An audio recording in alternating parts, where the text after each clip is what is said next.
चलिए अभी तक तो हमने अरिथमेटिक प्रोग्रेशन देखा, अब स्टार्ट करते हैं ज्योमेट्रिक प्रोग्रेशन। इसको प्यार से बुलाते हैं जीपी। तो जीपी होता क्या है वो देख लेते हैं पहले। So let's say A B C are in GP. तो दो कंसेक्यूटिव टर्म्स का रेशियो हमेशा इक्वल होता है। तो लेट्स से अगर मैं b अपॉन ए लिखता हूँ so that will be equals to c upon B, या फिर क्या कह सकता हूँ a अपॉन बी, इन दोनों का ratio equals to b upon C, इस तरह से। And that ratio is called common ratio and denoted by r। जैसे अपन ने कॉमन डिफरेंस की बात करी थी तो d ले लिया था, यहाँ कॉमन रेशियो को हमने r ले लिया। ठीक, लेट्स से फर्स्ट टर्म अपनी है a। तो अगर मैं बात करूं किसी भी जीपी की तो जीपी बनेगी कैसे देखना। पहली टर्म तो क्या हो गई a, दूसरी टर्म क्या हो जाएगी a इंटू आर, क्योंकि अब तो रेशियो देखना मतलब प्रोडक्ट करना है, राइट।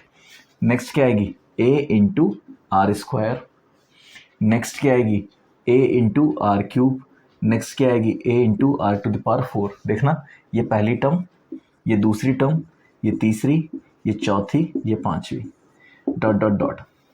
फिर से वही nth टर्म देख लिया, nth टर्म क्या होगी, तो यहाँ पे लिख देता हूँ मैं n। तो अब देखना पावर क्या होगी, a तो सभी में कॉमन है तो a तो आ जाएगा nth टर्म में, ये तो अपने को पता है। पर r की क्या पावर आएगी, देखना फिफ्थ टर्म में r की पावर 4 है, फोर्थ में 3 है, 3 में 2 है, मतलब -1 जैसे उसमें था। तो ये r टू द पावर -1, वहाँ d मल्टीप्लाई हो रहा था n-1 से, यहाँ r की पावर n-1 आ जाएगी। ठीक है, तो ये हो गई अपनी nth टर्म ऑफ जीपी। तो अगर अपन इसको लिखना चाहें तो क्या लिखेंगे, tn nth term of any GP whose common ratio is r and first term is a is a into are to the power n-1। ठीक है, तो ये चीज़ आई होप आपको समझ में आएगी कि जीपी एपी से किसका डिफरेंस है। एपी क्या है, सम है, और जीपी क्या है, प्रोडक्ट। ठीक, तो प्रोडक्ट किया अपन ने इस तरह से। अब ये मत सोचना कि r फ्रैक्शन में नहीं आ सकता, 1/2 नहीं हो सकता, जरूरी नहीं है हमेशा r इंटीजर हो, रैशनल भी तो आ सकता है ना, राइट। रैशनल मतलब फ्रैक्शन, रैशनल नंबर तो ये भी है, जरूरी थोड़ी ना कि हमेशा एक इंटीजर आए, नॉन इंटीजर भी तो आ सकता है ना, कोई रियल वैल्यू, राइट। ये चीज़ समझ में आती है। ठीक है, चलो अब इसमें आगे देखते हैं। अब देखो अपन ने nth टर्म तो देख ली, वो क्या है अपनी जीपी में nth term, tn is a r to the power n-1। मैं जीपी दोबारा लिख देता हूँ यहाँ पे। पहली टर्म है a, दूसरी है a r, तीसरी है a r स्क्वायर, फिर है a r cube dot dot dot, और nth टर्म हो गई अपनी a r to the power n-1।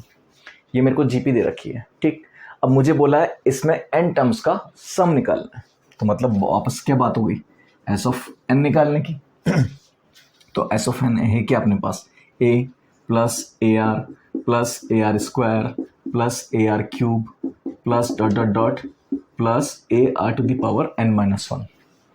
इन सभी में कॉमन क्या दिख रहा है अपने को, a, तो a कॉमन ले लेते हैं। तो a कॉमन लिया तो क्या आ गया, 1 plus are square plus r cube plus dot dot dot r to the power n-1।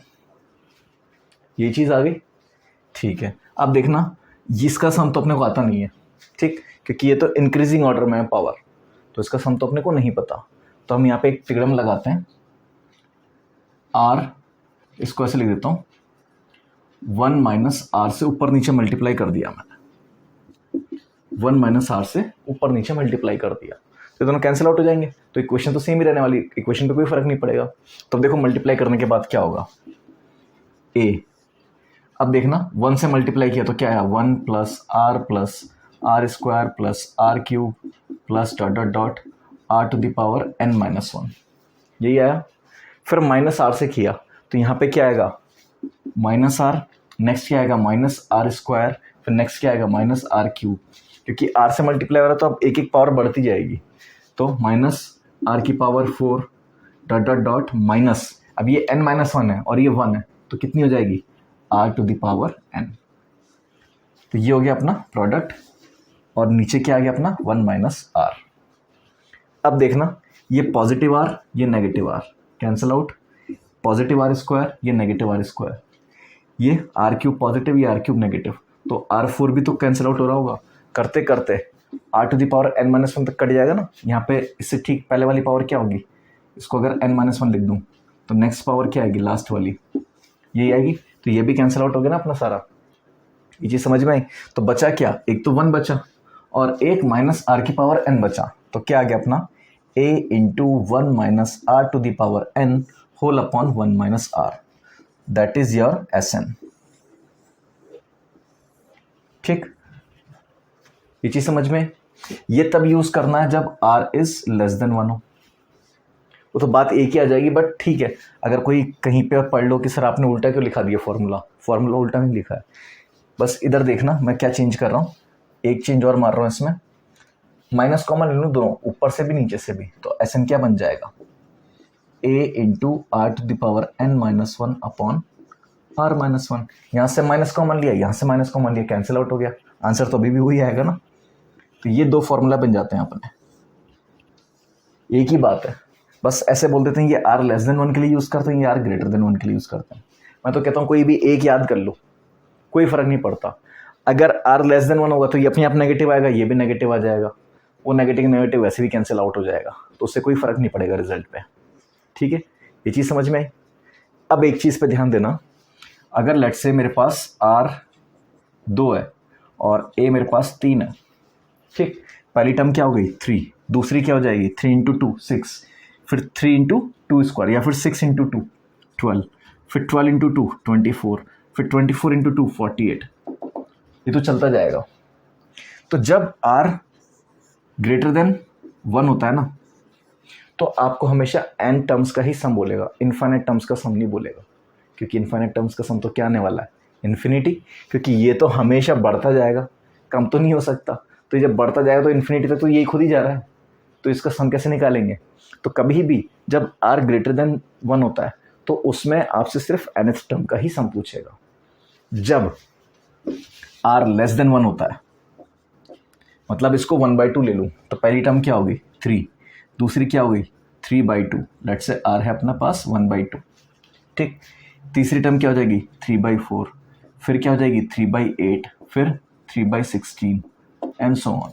अब देखो ये कम होता जा रहा है, इन्फिनिटी तक जाते जाते तो ऑलमोस्ट 0 हो जाएगा, क्योंकि ऊपर तो अपने पास 3 रहने वाला है, और इन्फिनिटी पे मतलब 2 की पावर 2 करोड़ लिख देता हूँ, 2 करोड़ मतलब 10 टू पावर 6 10 सॉरी 10 सही लिखा है नहीं 10 टू पावर 7, 2 करोड़ कर दिया मैंने।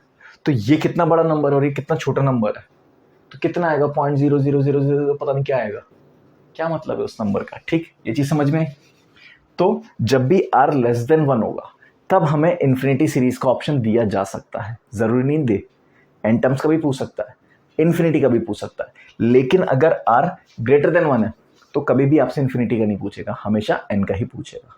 ठीक, तो आओ अगर हमें इन्फिनिटी का निकालना पड़े तब क्या करेंगे, तो वो केस तो क्या बन गया अपना, ये वाला बन गया ना कि r लेस देन 1 है, तो सम ऑफ इन्फिनिटी यहीं से डिराइव कर देते हैं, a अपॉन 1 माइनस आर तो लिख देता हूँ साइड में, a अपॉन 1 माइनस आर, अंदर क्या है देखना 1 माइनस आर की पावर n, यही चीज़ है, r है अपना लेस देन 1,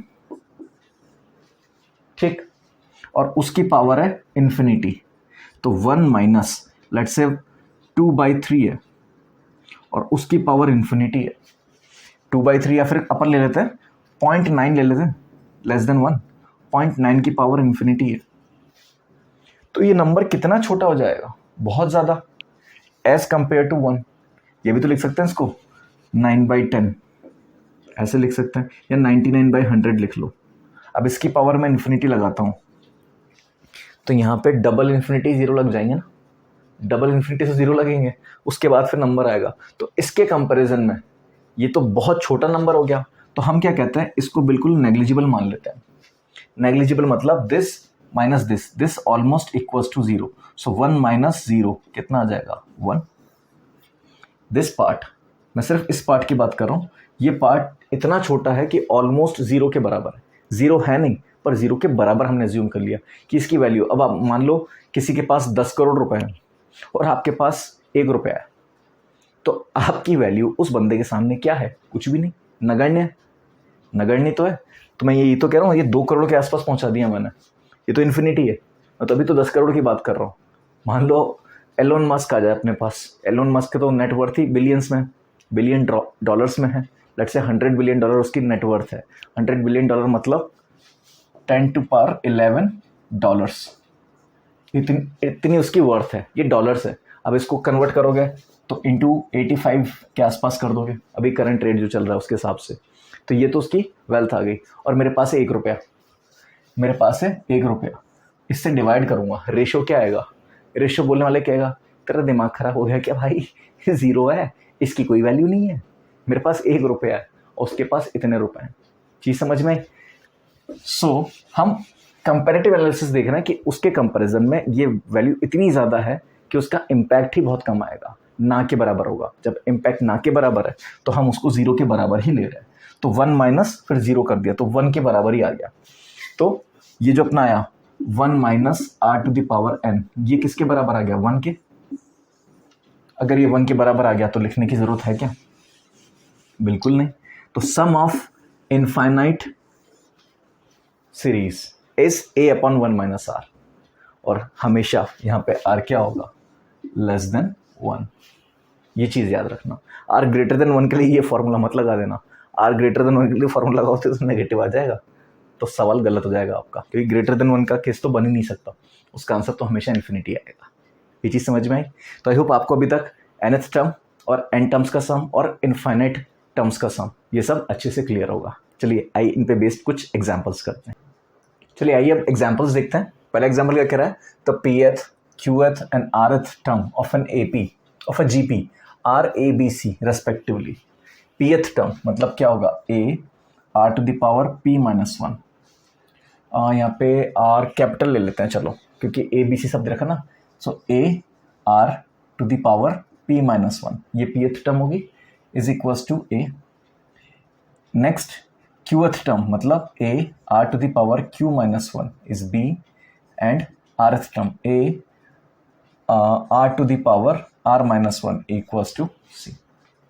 ये चीज होगी, तो ये तो अपन ने निकाल लिया, ठीक। अब वो पूछ रहा है find a⁴q-r, b⁴r-p and c⁴p-q।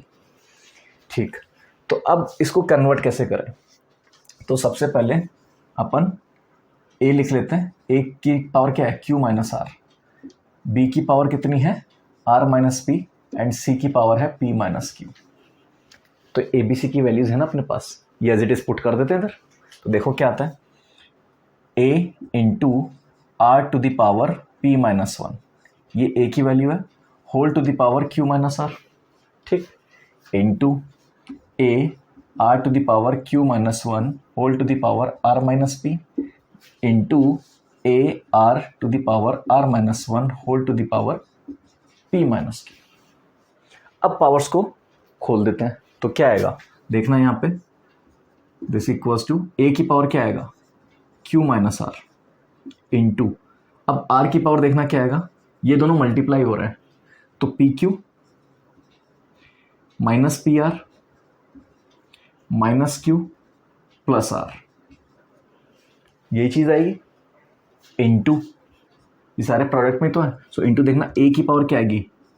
r minus p, into r की पावर क्या आएगी? प्रोडक्ट करें तो qr minus pq minus r, sorry हाँ माइनस r प्लस p, ये चीज़ आएगी। और लास्ट में अगर देखें तो क्या आ जाएगा अपने पास? a की पावर क्या आएगी? p minus q into r की पावर क्या आएगी?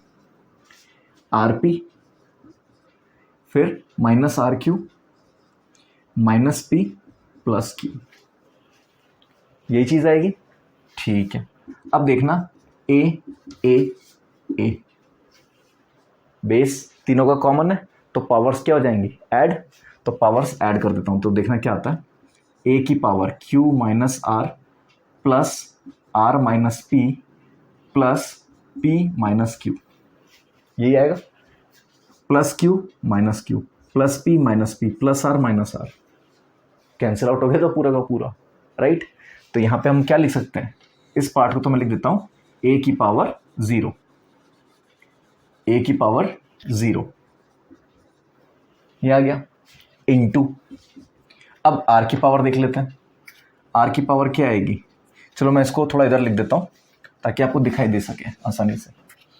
a to the power q minus are plus r minus p plus p minus q into r के भी लिख देता हूँ मैं, r टू द पावर, अभी लंबा है थोड़ा देखना, p q minus p r plus r minus q plus q r minus p q minus are plus p plus r p minus r q minus p plus q. यही तो चीज़ है। अब देखना इधर, plus r minus p plus p minus q plus q, ये cancel out हो गया। तो ए की पावर तो क्या बची, 0। ठीक, अब आर के लिए देखते हैं, ये प्लस का पी क्यू और ये माइनस का पी क्यू कैंसिल आउट, ये माइनस का पी आर और ये प्लस का पी आर, ये भी कैंसिल आउट। फिर ये प्लस का क्यू आर और ये माइनस का क्यू आर, ये भी कैंसिल आउट। फिर ये प्लस का आर और ये माइनस का आर, ये भी कैंसिल आउट। फिर ये माइनस का क्यू, ये प्लस का क्यू, ये कैंसिल आउट। फिर प्लस का पी और ये माइनस का पी, ये भी कैंसिल आउट। क्या बचा, इधर भी कुछ नहीं बचा, तो ये भी क्या आ गया, आर की पावर 0। किसी भी नंबर की पावर 0 थी तो उसका आंसर क्या आता है, 1। तो इस एक्सप्रेशन की वैल्यू कितनी आ जाएगी, 1। ठीक, तो ऐसे देख के घबराओ मत कि भाई ये पता नहीं क्या बोल दिया अपने को और हम निकाल क्या रहे हैं। प्रोसेस तो वही फॉलो करना है ना, अपने को तो पता ना पी एथ टर्म क्या होगी, a are to the power p minus 1। ठीक है, ये चीज़ क्लियर है। जैसे एन एथ टर्म होती है अपनी a are to the power n minus 1, तो अगर पी एथ टर्म दे रखी है तो क्या हो जाएगी, पी माइनस 1, एक कमी तो करना है। ठीक, आगे चलते हैं। अब देखो सवाल में क्या पूछ रहा है, a GP whose first term is 1। ठीक है, फर्स्ट टर्म तो 1 आ गई, पॉजिटिव कॉमन रेशियो दे रखा है, हैज पॉजिटिव कॉमन रेशियो। ठीक है, ये पॉजिटिव प्लस वीई, तो पॉजिटिव इस तरह से लिखते हैं शॉर्ट में। If sum of third and fifth term is 90। ठीक है, थर्ड टर्म क्या होगी, ए आर स्क्वायर, और फिफ्थ टर्म क्या होगी, ए आर की पावर 4, वो हमें क्या दे रखा है, 90। ठीक, अब यहाँ से ए कॉमन ले लो, ए आर स्क्वायर ही कॉमन ले लेता हूँ, अंदर क्या बचा, 1 plus are square equals to 90। ठीक, ए कितना दे रखा अपने को, 1, तो ये कितना आ गया, r square into 1 plus are square equals to 90। अब यहाँ पे आप या तो स्मार्ट हो सकते हो या फिर आप मजदूर हो सकते हो, आपकी चॉइस है। ये तो इसको पूरा खोल लो, लेट से आर स्क्वायर आपका टी है। ठीक, तो क्या आ जाएगा, t into 1 plus t equals to 90। ये चीज़ आई। अब आप इसको खोलोगे तो क्या आएगा, t square plus t minus 90 equals to 0। तो यहाँ से क्वाड्रेटिक सॉल्व करोगे तो क्या आएगा, टी प्लस 10, हाँ t plus 10 and t minus 9 equals to 0। तो टी की दो वैल्यूज आ जाएंगी, टी या तो 10 होगा या फिर टी 9 होगा। कुछ गलत तो नहीं किया ना मैंने, प्लस 10 माइनस 9, ठीक है, माइनस 10 होगा या फिर टी 9 होगा। ठीक, ये दो वैल्यूज आ रही हैं, या तो माइनस 10 होगा या फिर प्लस का 9 होगा। आर स्क्वायर माइनस 10 कैसे होगा, कोई भी स्क्वायर, कोई भी परफेक्ट स्क्वायर कभी भी नेगेटिव हो सकता है क्या, अगर हम नेचुरल नंबर की बात कर रहे हैं। वो बोल रहे हैं ना कि पॉजिटिव कॉमन रेशियो है, तो ये तो नेगेटिव तो नहीं आ सकता, मतलब ये इमेजनरी देगा, इमेजनरी तो पॉसिबल नहीं है, तो ये वैल्यू तो कैंसिल। तो टी की वैल्यू 9 आ गई, तो मतलब आर स्क्वायर की value 9। So r square minus 3 square equals to 0।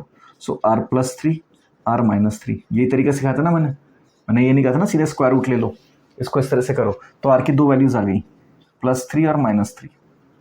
अब बोल रहा है फिर से पॉजिटिव कॉमन रेशियो, तो मतलब आर की वैल्यू कितनी आ गई, 3। एक तरीका तो ये है मजदूरी वाला कि अपन ने पूरा इसको सॉल्व किया और देखा। दूसरा तरीका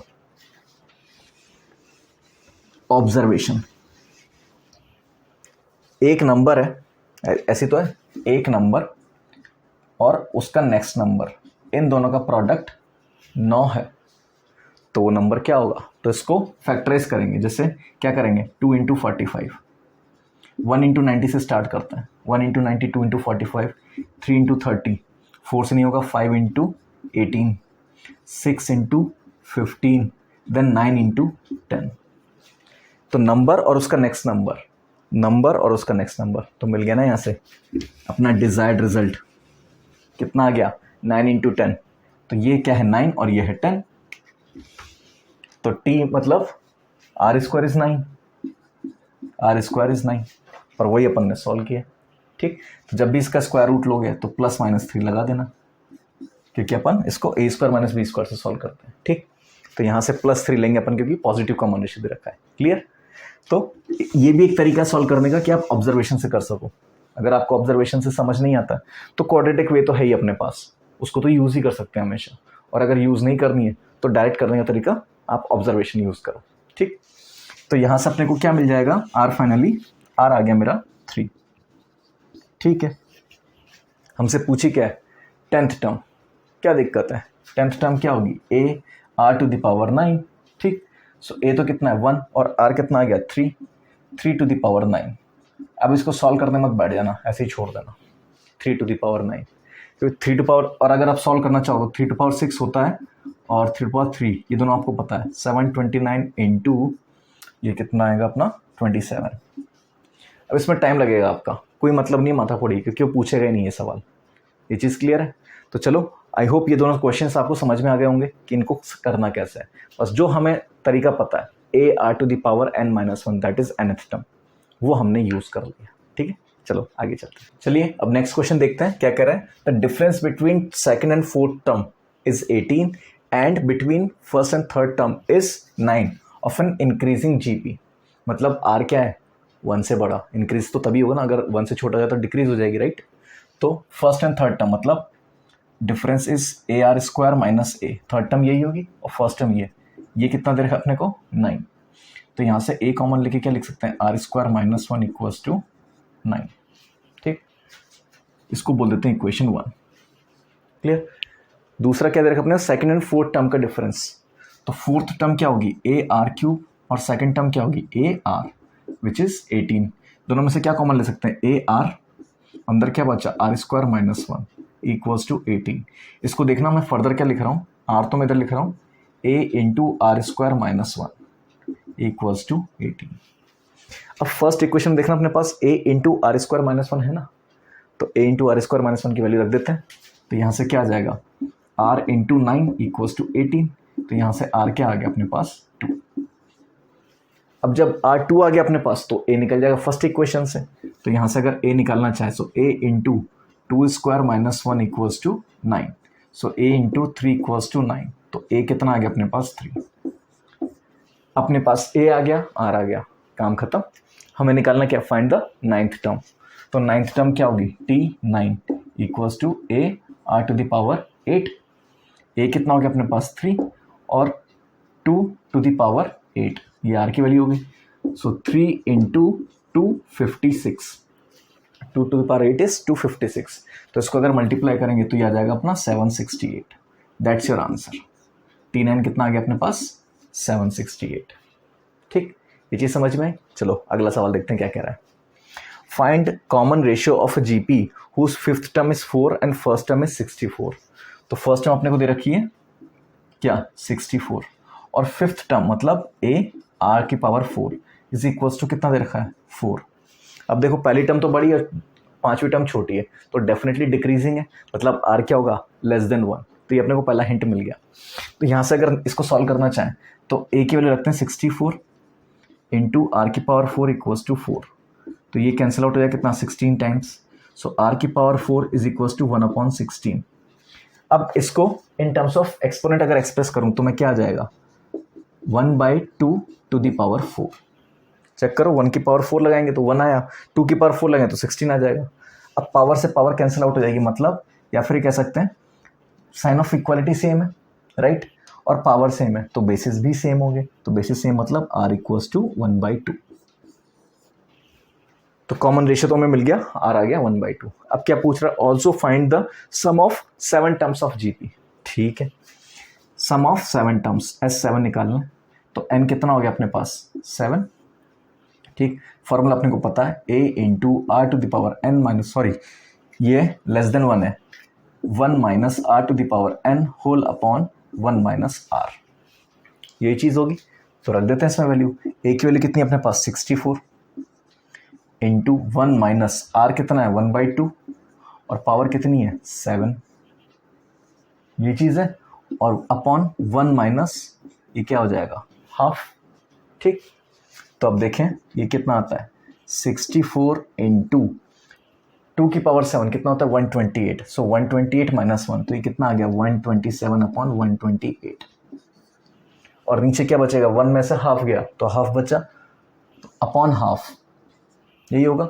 अब ये हाफ डिनोमिनेटर में तो ऊपर चला जाएगा ना ये, और ये मल्टीप्लाई हो जाएगा किसके साथ 64 के साथ, तो कितना आ जाएगा 64 into 2 into 127 into upon 128, cancel out हो गया ये, आंसर कितना आ गया अपने पास 127। तो 7 टर्म्स का सम कितना आ जाएगा 127, ठीक है। तो आई होप आपको ये वाला सवाल भी अच्छे से समझ में आया होगा, किसने किया क्या, कुछ नहीं, अपन ने यहाँ पे तो सम का फॉर्मूला लगा दिया, यहाँ पे NH टर्म का फॉर्मूला लगा दिया, उसके लिए हमें A और R निकालने के लिए कुछ ना कुछ गिवन था सवाल में, उसको हमने यूज कर लिया, ठीक है। आगे चलते हैं, चलिए अब अगला एग्जाम्पल देखते हैं क्या कह रहा है। Ramesh gave his son ₹100 on day 1, ₹50 on day 2, ₹25 on day 3 and so on, मतलब वो आधा करता जा रहा है पैसा हर दिन, ठीक है। He gave till he lived, मतलब वो जब तक जिया तब तक उसने डेली कुछ ना कुछ उसको पैसा दिया अपने बेटे को, and he lived for ever ये तो अनंत है, चलता जा रहा है, मर ही नहीं रहा, ठीक है। भगवान ऐसा पिता सबको दे, राइट, हर दिन पैसे मिल रहे हैं और क्या चाहिए यार, पापा भी रहते हैं, पैसे भी मिल रहे हैं, सारे पुण्य मिल रहे हैं आपको एक साथ, right. Find the amount received by his son, ठीक। तो अगर इसकी जीपी बनाए तो पहले दिन कितना मिला 100, 50, फिर 25, फिर 25/2 मिला होगा, करते करते करते कब तक मिला है, हमेशा, पूरे जीवन भर, जब तक जिया, और जिया इन्फिनिटी है, ठीक। तो हमें क्या निकालना है एस ऑफ इन्फिनिटी, इसके लिए हमें क्या चाहिए, सिर्फ ए चाहिए और आर ही तो चाहिए, राइट, यही होता है। ए कितना अपने पास 100 और आर कितना देखना ए आर, यही आता है। तो ए आर अपॉन ए क्या आ जाएगा 50 अपॉन 100, यहाँ पे ए से ए कैंसिल, तो आर कितना आ गया 1/2। तो ये मैंने बताया था कि अगर डिक्रीजिंग सीरीज होगी तो ही इन्फिनिटी तक जाएगी, वरना नहीं जा सकती, क्लियर। सो यहाँ पे आर कितना आ गया -12, तो 100/आधा कितना आ गया 200, ले इतना ही पैसा मिला 200 रुपये, पूरे जीवन भर बाप के प्राण भी पी लिए उसके पीछे पड़े लाओ पैसा दो, कल इतना दिया था आज उसका आधा ही दे दो, लाओ दो धरो पैसा धरो पर मिला कितना 200 रुपये ठीक है। So this is power of GP या फिर क्या कह सकते हैं वीकनेस ऑफ जीपी, कि हमारा पैसा तो आधा हो गया, डबल मिलता तो बात भी थी, तब तो खूब सारा पैसा होता नहीं ठीक है। चलो आगे चलते हैं। फाइंड सम ऑफ जीपी, ये जीपी दे रखिए और ये भी इन्फिनिटी लेंथ तक की दे रखिए, तो दिख रहा है ना ये 1/3, ये 2/9, 4/20 डिक्रीज हो रही है, तो डेफिनेटली इन्फिनिटी तक जा सकती है। तो सबसे पहले तो इसका ए देखते हैं, ए कितना है 1/3, आर देखें तो second term upon first term -2/9 upon 1/3, तो 3 से कितनी बार कैंसिल हो गया 3 टाइम्स, तो आर कितना आ गया -2/3, आर आ गया -2/3, ठीक है। क्या फर्क पड़ता है, आर नेगेटिव भी आ सकता है, ऐसा जरूरत ना हमेशा पॉजिटिव है।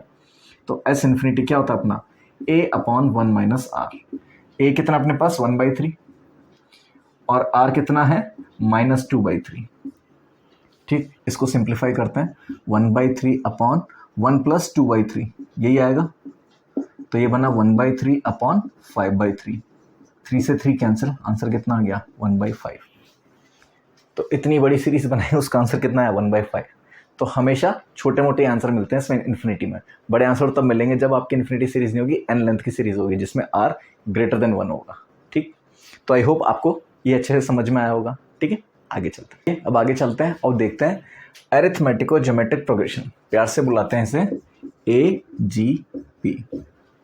सबसे पहले क्या पढ़ा था AP अरिथमेटिक प्रोग्रेशन, फिर क्या पढ़ा GP ज्योमेट्रिक प्रोग्रेशन, अब दोनों को मैंने मिक्स कर दिया तो क्या बन गया अरिथमेटिको ज्योमेट्रिक प्रोग्रेशन मतलब AGP। अभी दिखती कैसे है वो देखते हैं। पहली टर्म तो कॉमन है A, तो अरिथमेटिक का A + D ले लें और ज्योमेट्रिक का R ले लें, ठीक। फिर अरिथमेटिक का A + 2D ले लें और ज्योमेट्रिक का R², फिर अरिथमेटिक का A + 3D ले लें और ज्योमेट्रिक का R³ करते करते अगर nth टर्म निकालेंगे तो क्या आ जाएगा अरिथमेटिक की nth term a plus N minus one into d, और ज्योमेट्रिक की r to the power n minus one. तो ये बनती है अपनी अरिथमेटिको ज्योमेट्रिक प्रोग्रेशन। देख के घबराओ मत, मैं सीधा फॉर्मूला लिखा रहा हूँ, उसको डेराइव नहीं कराऊंगा, और ना आपकी आंख में बाहर निकल जाएगी सर क्या बवाल करा दिया। तो इसकी nth टर्म तो अपने आप मिल गई, a plus N minus one into d, ऐसा लिख सकते हैं ना, t n a plus N minus one into D whole to the power whole into are to the power n minus one. और अगर इसका सम करना है वो है बवाल, कतई बवाल। ठीक, तो क्या होता है वो, a upon one minus are plus D R upon one minus are का whole square into one minus are to the power n minus one. ठीक, minus a plus N minus one into D whole into are to the power n upon one minus R. ये होता है n terms का सम का formula for AGP। Sir हुलिया याद है तो ये तो कर लिया हमने, है ना। ठीक है, अभी एक तरीका सिखाऊंगा। अगर मैं बोलूं कि ये इनफाइनाइट लेंथ की सीरीज है तो समस्या कौन देगा, एक तो ये और एक ही ये, यही तो है। अगर इनफाइनाइट लेंथ की सीरीज है तो अपन r तो हमेशा लेस देन वन लेंगे, ये तो अपने को अच्छे से क्लियर है कि r लेस देन वन होना चाहिए अगर इनफाइनाइट लेंथ की सीरीज है। तो अगर r लेस देन वन है तो ये बहुत छोटा हो जाएगा, ऐसे यहाँ पे ये बहुत छोटा हो जाएगा। n क्या इन्फिनिटी, इन्फिनिटी में से एक कम किया तो भी तो इन्फिनिटी है ना, तो ये भी बहुत छोटा, ये भी बहुत छोटा, ये बहुत छोटा, तो ये बिल्कुल नेग्लिजिबल हो जाएगा। मतलब इसने क्या किया, ये क्या है जीरो, इसको वन मत कर देना, वो गड़बड़ हो जाएगा। ये क्या है बेसिकली वन बाय लेट से, इसको वही 99/100 लिख लेता हूँ मैं, 99/100 और टू दी पावर इन्फिनिटी। तो ये तो जीरो है ना, इसको तो कहा था अपन ने जीरो है, तभी तो वन माइनस जीरो किया था अपन ने, राइट। नगण्य तो इसको क्या था ना, ये बिल्कुल नेग्लिजिबल है, तो नेग्लिजिबल तो ये पार्ट हुआ। तो अगर ये नेग्लिजिबल है तो ये पूरा उसके साथ जो मल्टीप्लाई हो रहा है वो भी तो नेग्लिजिबल होगा, तो ये पूरा पार्ट हटा देंगे अपन। तो मैं अगर इसको ऐसे लिखूं, a upon one minus are plus D R upon one minus are का whole square into one minus are to the power n minus one minus a plus N minus one into D whole upon one minus are into are to the power n। तो मैं क्या कह रहा हूँ, ये बहुत छोटा है, अगर ये बहुत छोटा है तो उससे जो मल्टीप्लाई हो रही है चीज़ वो भी तो बहुत छोटी है। छोटे के साथ मल्टीप्लाई होकर उसका भी तो अस्तित्व खत्म। तो अगर वो ज़ीरो है तो ये पूरा ज़ीरो खत्म, ये पार्ट हट गया। अब ये ज़ीरो है तो वन माइनस ज़ीरो भी तो वन बचेगा सिर्फ, तो ये भी ख़त्म हो गया, ये वन बचा तो वन से मल्टीप्लाई कर दिया। तो ये आ गई अपनी इनफाइनाइट जीपी का सम का फॉर्मूला। अब थोड़ा आसान लग रहा होगा कि हाँ सर ये तो फिर भी याद हो जाएगा, पर ये जो बवाल ऊपर लिखा है इसका क्या किया जाए। कोई दिक्कत नहीं है, कंफ्यूज मत हो, जब अपन सवाल करेंगे ना उसमें समझाऊंगा मैं क्या करते हैं। बेसिकली पहले मैं थोड़ा सा आइडिया देता हूँ। जब भी हमें n का निकालना ना, सम ऑफ n, तो क्या करो आप इस पूरी सीरीज को r से मल्टीप्लाई कर दो, तो नई सीरीज क्या बनेगी। लेट से अपन Sn निकाल रहे हैं, Sn क्या है अपने पास, a plus D r plus a plus two d are square, so on करते करते कहाँ तक आता है अपन, a plus N minus one into D whole into are to power n minus one. अब मैं क्या कर रहा हूँ, इस पूरे को r से मल्टीप्लाई कर दो, कर दिया r से मल्टीप्लाई,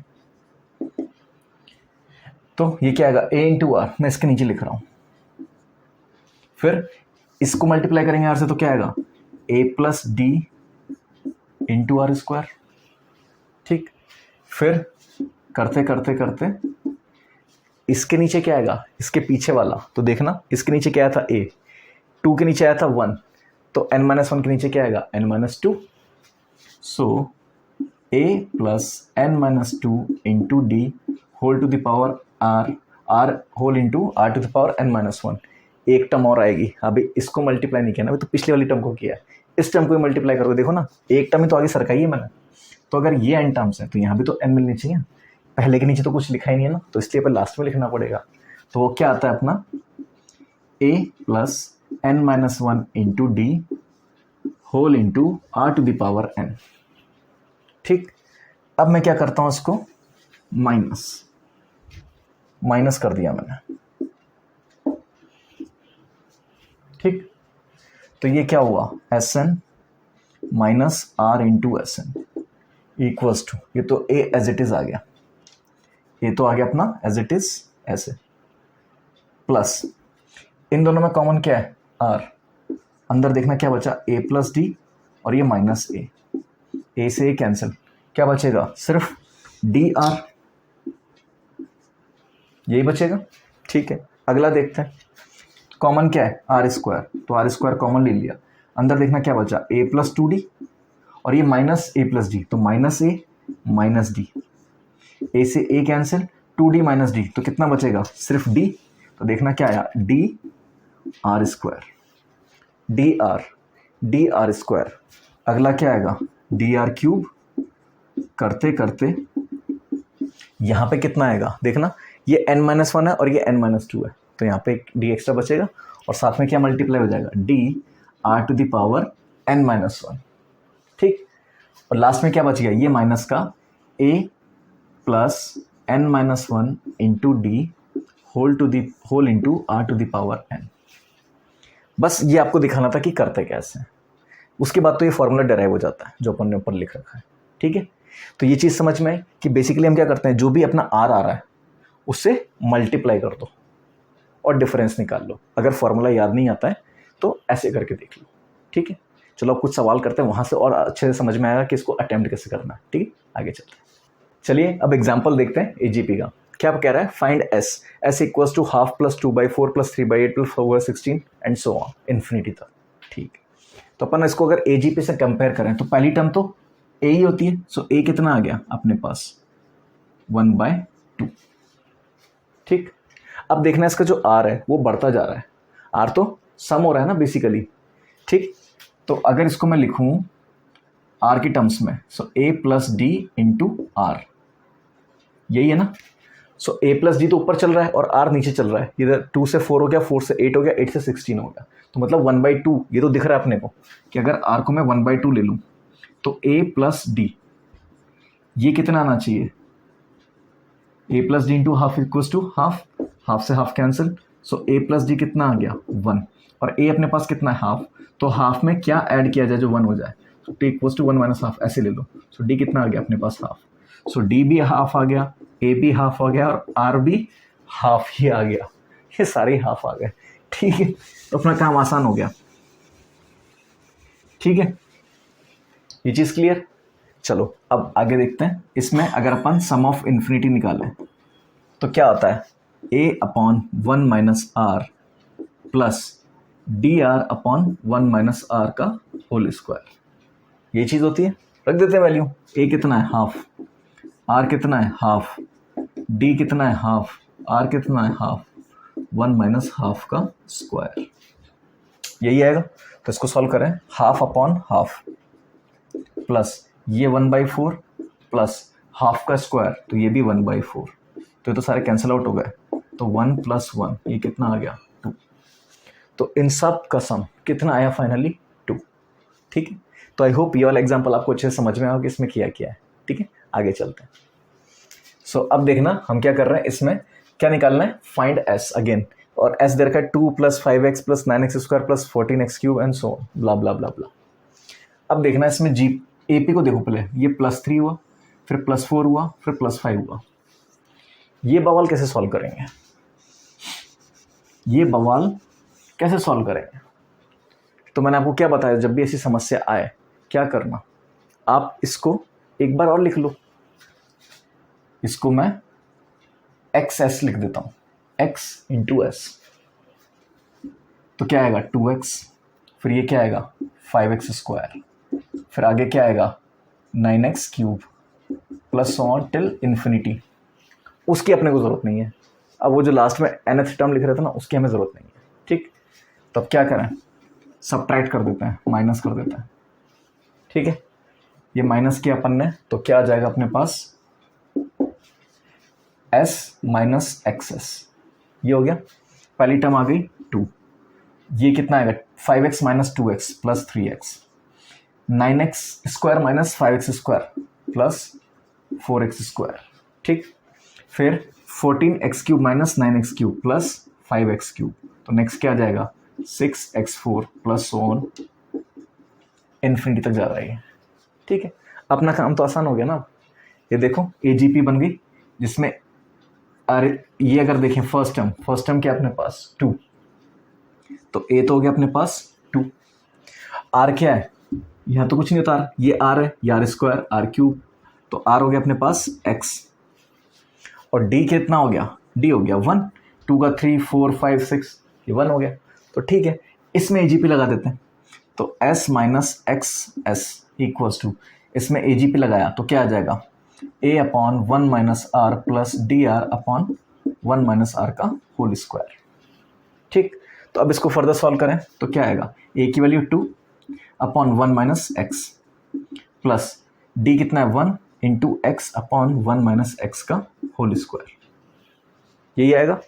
तो अगर इसको सिंप्लीफाई करें तो देखें क्या आएगा, 2 into 1 minus x plus x/1 minus x का होल स्क्वायर। और ये क्या हो गया, अगर यहाँ से s कॉमन ले लेता हूँ तो अंदर क्या बचेगा 1 माइनस एक्स, तो यहाँ से s निकालें तो क्या आ जाएगा 2 minus 2x plus x/1 minus x का होल क्यूब, यही होगा। अब ये माइनस का 2x और ये प्लस का x, तो क्या बचेगा माइनस का x। तो आंसर फाइनली क्या आ जाएगा अपने पास, s equals to 2 minus x/1 minus x का होल क्यूब। ठीक, तो ऐसे आंख मीच के मत लगा देना AGP, देखना तो सही कि भाई AGP है भी या नहीं, या बनानी पड़ेगी। तो बना दी ना, ये तरीका सिखाया था ना कि जो भी R दिख रहा है उससे मल्टीप्लाई कर दो और सिंप्लीफाई कर लिया। ठीक है, तो आई होप आपको AGP भी अच्छे से समझ में आया होगा, GP समझ में आया होगा, AP समझ में आया होगा। तो प्रोग्रेशन सीरीज को हम यही कंक्लूड करते हैं। इसके अलावा हमारे पास इसमें पढ़ाने के लिए कुछ भी नहीं है, जितना था सारा कवर हो गया।